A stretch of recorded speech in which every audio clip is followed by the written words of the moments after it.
భక్తి సమాచారం. వాట్సాప్ ఛానల్లో జాయిన్ అవ్వండి. అన్ని విశేషాలు ఎప్పటికప్పుడు తెలుసుకోండి. గురుగారు, మనం గమనిస్తే సంక్రాంతి పండుగలో భాగంగా భోగి పర్వదినాన కొన్ని దేవాలయాల్లో కొన్ని సందర్భాల్లో కొన్ని జాతరలు ఉత్సవాలు నిర్వహిస్తూ ఉంటారు. వాటిల్లో ఐనవోలు మల్లన్న జాతర అనేది ప్రత్యేకమైనది.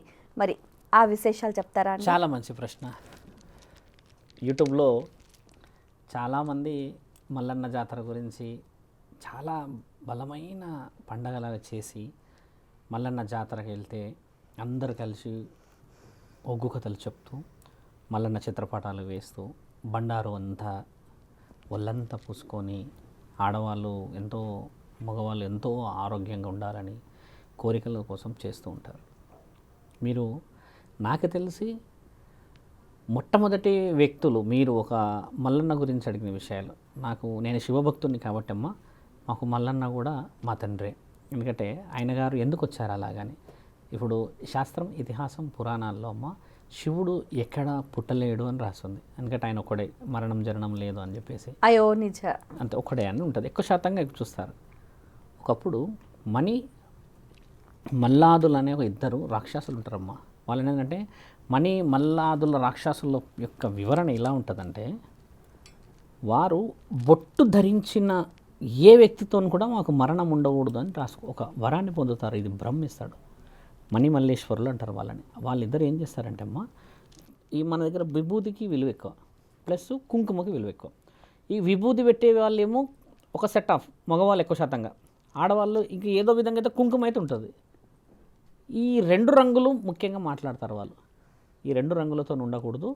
అహం లేనివాడు, అహంకారం లేనివాడు, కారణజన్ముడై మా కోసమే పుట్టి మా కోసమే రణరంగంకి వచ్చిన వాడి ద్వారానే మరణం కావాలి. మళ్ళీ ఆయన గారు కుంకుమ కానీ ఈ తెల్లటిది విభూది లాంటిది పెట్టుకోకూడదు అని చెప్తారు. అంటే ఒకటి పార్వతీమాత పెడుతుంది కుంకుమ, విభూది అంటే శివుడు. అంటే ఇది కొంచెం వాళ్ళ వ్యూహం చాలా బలంగా వేసి పెడతారు.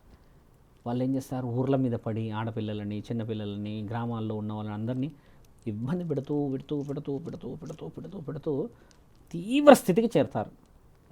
ఆ చేరినప్పుడు ఐనవోలు అనే ఒక భక్తుడు, ఐనవోలు మల్లన్న కంప్లీట్ పేరు కాదు, ఆయన కేవలం మల్లన్న అనే పేరు. ఐనవోలు అనేది భక్తుడి పేరు. ఈ భక్తుడి కళలో ఈ ఐనవోలు ఎవరు? మళ్ళీ ఆయన రాజు. ఆ రాజు ఎవరు? ఆ దేశాన్ని పాలించేవాడు. ఇది ఎక్కడుంది? వరంగల్ ప్రాంతంలో ఉంటుంది. ఈ ఐనవోలు ఉన్న ఆ ప్రాంతంలో ఈయన గారు కళలో కనబడి నేను ఈ విధముగా వస్తున్నాను అని చెప్పేసి ఆయన గారి కడుపులో పుడతాడు. పుట్టిన తర్వాత ఆ రాజు దగ్గరే ఉండడం చేత అన్ని క్షేత్రానికి సంబంధించిన విద్యలు, కత్తులు, తర్వాత వాళ్ళు కర్రసాములు చేయాల్సిన అన్ని అడవి ప్రాంతాల వాళ్ళు చేసే అన్నీ నేర్చుకుంటారు. బలంగా ఆయన కూర మీసాలు పెట్టుకొని ఉండేవాడు అంట. పెరగడం కూడా అలానే పెరుగుతాడు. ఎందుకంటే వీళ్ళ వరం కూడా వివరంగా ఉంది కదా. కూర మీసాలు వేసుకొని ఉంటాడు. శరీరం హెవీగా ఉంటుంది. ఆయన ఎక్కడికి పోయినా కూడా వెనకాలో 100 మంది ఏదో చేస్తాడని చెప్పేసి ఈయన ఏం చేసేవాళ్ళంటే అమ్మ, ఈయన ముఖ్యంగా ఇక్కడ ఆ కథలు రావడానికి గల కారణం ఏంటంటే ఈయన గారు ఎక్కడ కూర్చుంటే అక్కడ శివుడి గొప్పతనం చెప్పేవాడు అన్నమాట. ఎందుకంటే ఈయన తత్వం ఏంటంటే దేవుడి గురించి తెలుసుకోవాలి, దైవం గురించి తెలుసుకోవాలి, ధర్మం గురించి తెలుసుకోవాలని చెప్తూ వచ్చినప్పుడమ్మా ఈ ఐనవోలు ఎవరైతే భక్తుడు ఉంటారో అప్పుడు ఆయనకి ఇస్తాడు విషయం. ఈ ప్రాంతంలో ఈ యొక్క విషయ వివరణలకి ఈ ఇద్దరు రాక్షసులని చంపడానికి ఒక వ్యూహంతో వచ్చినప్పుడు తండ్రి బొట్టు పెట్టుకొనే రావాలి. ఎందుకంటే మన దగ్గర ఏమున్నది సాంప్రదాయంలో, ఏ పనికి పోయినా ఇక్కడైతే బొట్టు కుంకుమ కానీ లేదని ఇంకేదైనా కూడా పెడతాం. పసుపు అనేది శాస్త్ర గ్రంథాల్లో అమ్మ స్త్రీలు మాత్రమే ఉపయోగిస్తారని ఉన్నది మన దగ్గర, పురుషులకైతే ఉండదు కదా. తండ్రి ఏం చేస్తాడనంటే ఈ బొట్టు అన్న ఈ తిలకము ఈ విభూది అన్న విషయం మొదలుపెట్టి ఒళ్ళంతా పసుపు రాసుకొని వస్తాడు ఆయన. ఏం రాసి ఉంది అక్కడ వరం అంటే తెల్లది ఎరుపు రంగుది బొట్టు పెట్టుకోకుండా ఉన్న వ్యక్తులు రావాలి, వారి ద్వారా ఈ విధంగా ఉండాలి అన్నప్పుడు తండ్రి ఏం చేస్తాడంటే అమ్మ ఈయన గారు మొత్తం పసుపుతోని మొత్తం ఒళ్ళంతా పసుపు రాసుకొని వస్తాడు. వచ్చి ఏం చేస్తాడంటే వారిద్దరూ అనుకున్న ఆ మరణాన్ని ఊహించని విధంగా చంపుతాడు. చంపినప్పుడు వాళ్ళు ఏం కోరుతారంటే మాకు వరమేమో కుంకుమ కానీ లేదా విభూది కానీ ఎవరు రాసుకోకూడదు అంటే మీరు పసుపు రాయడానికి గల కారణం ఏంది అని ఒక వరం అడుగుతారు వాళ్ళు చనిపోయినాక. దానికి అర్థం ఏంది అని అడిగితే మీరు ఎక్కడి నుంచి వచ్చారు అన్న విషయం 2 అని అడిగితే ఆయన వాళ్ళకి వివరిస్తాడు. మాకు మణి మల్లాదులన్న మా రాక్షసులకే వరము బ్రహ్మ ఈ విధంగా ఇస్తే మీరు ఒళ్ళంతా పసుపు రాసుకొచ్చి వచ్చి ఆ పసుపు మొత్తం ఇలా పైకి ఎగిరేస్తారు. మీరు బాగా గమనించండి అక్కడ. అవును. అది కింది పడే లోపు వాళ్ళిద్దరిని వధించేస్తాడు తండ్రి. అక్కడ మీరు బాగా గమనిస్తే మల్లన్న గుడిలో పసుపు ఇలా ఎగిరేస్తుంటారు, మీరు గమనించండి ఇప్పటికి కూడా. అది కిందికి పడేలోపు అవతల వ్యక్తిని సంహరించేసిన తర్వాత వాళ్ళిద్దరు ఈయన యొక్క శక్తిని చూసి, ఈయన యొక్క ఆలోచన, ఈయన యొక్క వ్యూహాన్ని చూసి వచ్చింది పరమశివుడే అని మెచ్చి, మేము మీ దగ్గరే పడుంటాము, మిమ్మల్ని మీ ఇంతటి భీకరమైన దేహాన్ని చూశాక వెళ్ళాలనిపించట్లేదు అన్న ఆ 2 రాక్షసుల విగ్రహాలు తండ్రి కాళ్ళ దగ్గర ఉంటాయి. ఇప్పుడు కూడా మీరు వెళ్ళి చూడవచ్చు, ఇప్పుడు మొబైల్లో కూడా చూసుకోవచ్చు. ఆ 2 రాక్షసులు మిమ్మల్ని పూజించే ఆ తరుణం అంతా మేము చూడాలనుకుంటున్నాము, మిమ్మల్ని ఆరాధించే ఆ తరుణం అంతా మాకు ఆ భాగ్యాన్ని ఇవ్వండి తండ్రి అని చెప్పినప్పుడు ఆ 2 విగ్రహాల తర్వాతనే తండ్రి విగ్రహం మొదలవుతుంది. అలా వచ్చిన తర్వాత ఒగ్గు కథల్లో ఏం చెప్తారంటే ఆయన వీరత్వం చెప్తారు. ఎందుకు వీరత్వం చెప్తారంటే అమ్మ, ఇందులో 2 ఉన్నాయి విషయాలు. అందులో ఒక గ్రామ ప్రజలు ఒక ఊరి నుంచి ఒక ఊరికి పోయేటప్పుడు ఆ ఊరిలో ఉన్న గుడిని చూడకుండా మీరు రాకూడదు అని ఆంక్షలు పెడతారు కొంతమంది. ఈ జాతి వాళ్ళే రావాలి, ఇలాంటి వాళ్ళే రావాలి అని కొన్ని నియమాలు ఇప్పటికీ కొన్ని గుడిలలో ఉంటాయి కదా. అలాంటి నియమాలకి విరుద్ధంగా కట్టిన గుడి ఐనవోలు మల్లన్న. ఎందుకంటే శివుడి తత్వం పూజించే వాళ్ళంతా ఒక లెక్క ఉంటుంది, మిగతా వాళ్ళంతా ఒక లెక్క ఉంటుంది కదా. ఈ గ్రామ ప్రజలు ఎవరైతే ఉంటారమ్మో వాళ్ళు ఊర్లు దాటి వేరే ఊర్లకి వెళ్ళడానికి అవకాశము చాలామంది ఇవ్వకపోవడం వల్ల తండ్రి అక్కడే స్వయముగా నిలబడి స్వయముగా వచ్చి ఆయనని అందరినీ కాపాడి అక్కడ ఉండి ఐనవోలు అనే ఆ మహానీయుడు, ఆ భక్తుడి కలలో కనబడి ఈ విధముగా నేను వస్తే నువ్వు ఈ విధంగా కట్టాలి అని అన్నప్పుడు కట్టాడు. ఆ కట్టిన ఆ రాజు కాకతీయుల రాజుడు, ఆయన పేరే, నేను మళ్ళీ మన వాళ్ళు కొంచెం వివరంగా పోతారు, నేను ఆ రాజు పేరు మరోసారి చెప్తాను. ఎందుకంటే ప్రయాగరాజులు అన్నప్పుడు రుద్ర ప్రయాగరాజు వచ్చిందని చెప్పేసి కొంచెం వివరంగా డిఫరెంట్గా పోవచ్చును. ఆయన కట్టింది కూడా ఏంటంటమ్మ రుద్ర మహారాజు. ఆడ ఐనవోలు మల్లన్న గ్రామాన్ని పరిపాలించిన ఆ వరంగల్ అధిపతి రుద్ర మహారాజు. చరిత్రలో రాసుంది ఆయన ప్రతాపరుద్రుడి వారసుడు.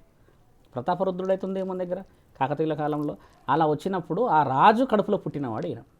అలా అలా అలా అలా అలా అలా వచ్చిన ఈ తరుణంకి ఆ రాజు సహకరించడం వల్ల అక్కడ పసుపు ఎందుకు రాసుకుంటారంటమ్మా, ఈయన వచ్చిన రూపం పసుపు, పుట్టమన్నుతో పూజిస్తారు ఆయనని.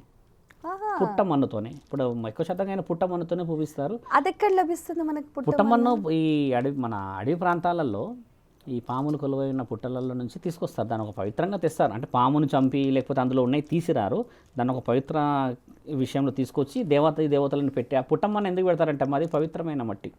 అలా పూజించడమే ఆయనకి ఇష్టం. ఆయన పూజించినప్పుడు ముఖ్యంగా ఆ కోర మీసాలే కానీ, ఆయన ఉండే ఆ వీరత్వం కానీ, ఆ గాంభీర్యత్వానికి ఈ పార్వతీమాత గంగామాతని ఆయన మల్లన్నలాగా ఉన్నప్పుడు ఇద్దరిని పెళ్లి చేసుకుంటాడు. మళ్ళీ ఆయన జీవసమాధి అయ్యాడు.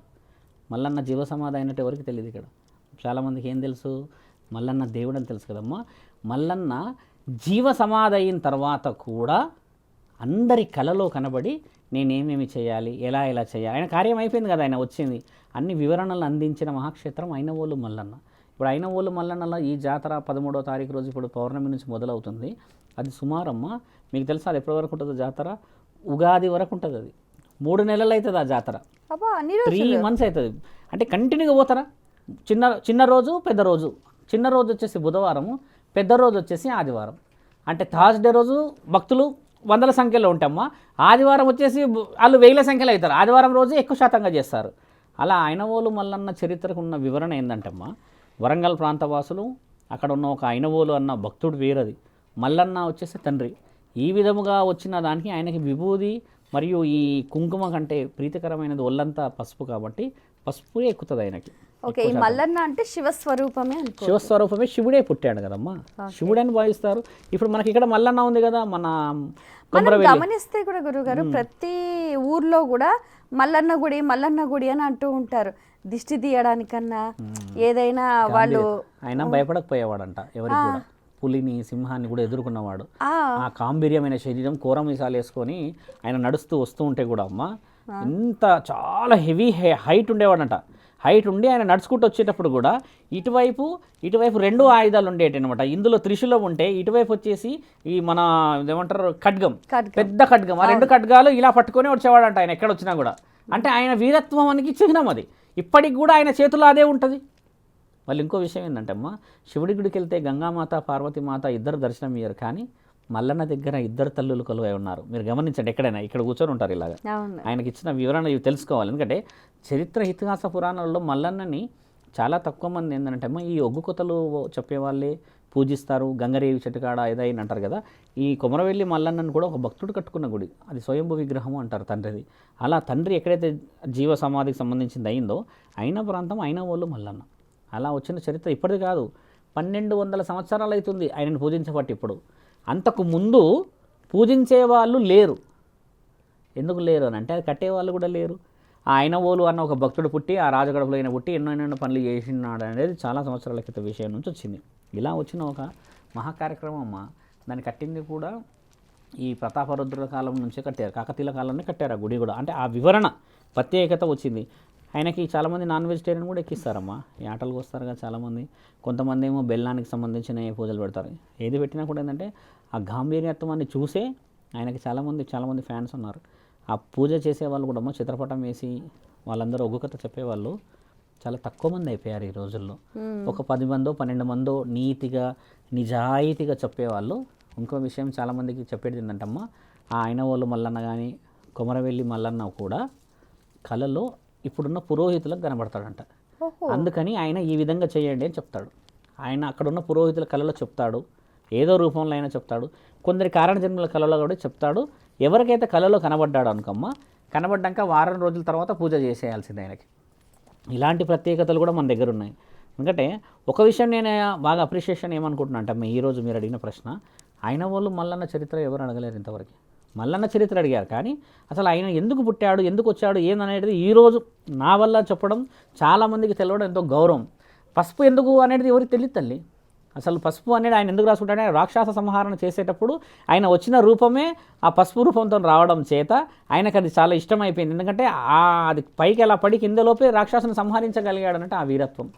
అందుకని పసుపు అంత వైవిధ్యంగా నెత్తిలేసు. మల్లన్న గుడికి వెళ్ళండి మీరు ఎప్పుడన్నా, మనిషి కనబడాడు మొత్తం ఒళ్ళంతా పసుపే కనబడుతుంది. ఆడవాళ్ళకి పాపం, మగవాళ్ళు అలానే ఉంటారు. కొంతమంది పోతురాజులు వేస్తారు, ఒగ్గు కథలు చెప్పేవాళ్ళు ఉన్నారు. కాబట్టి ధర్మం గెలవాలి అన్న ఈ ప్రశ్నలకమ్మా నేను ముందుకుంటాను ఎప్పటికైనా. చాలామంది తెలుసుకొని పండగ చేయాలి, ఎంత ఆనందం అవుతుంది. ఈసారి చాలామంది మల్లన్న దగ్గరికి వెళ్ళినప్పుడు ఇంకా ఆయనను గమనించి చూస్తారా, ఇద్దరు రాక్షసులు ఉన్నారా, ఇద్దరు అమ్మలు ఉన్నారా, ఆయన అంత కూర మీసాలు వేసుకొని ఉన్నాడు అనేది. అప్పుడు ఎంత బలంగా అనిపిస్తుంది పండగ చేస్తే. అలా చేయాలి తల్లి పండగ. చెప్పారు.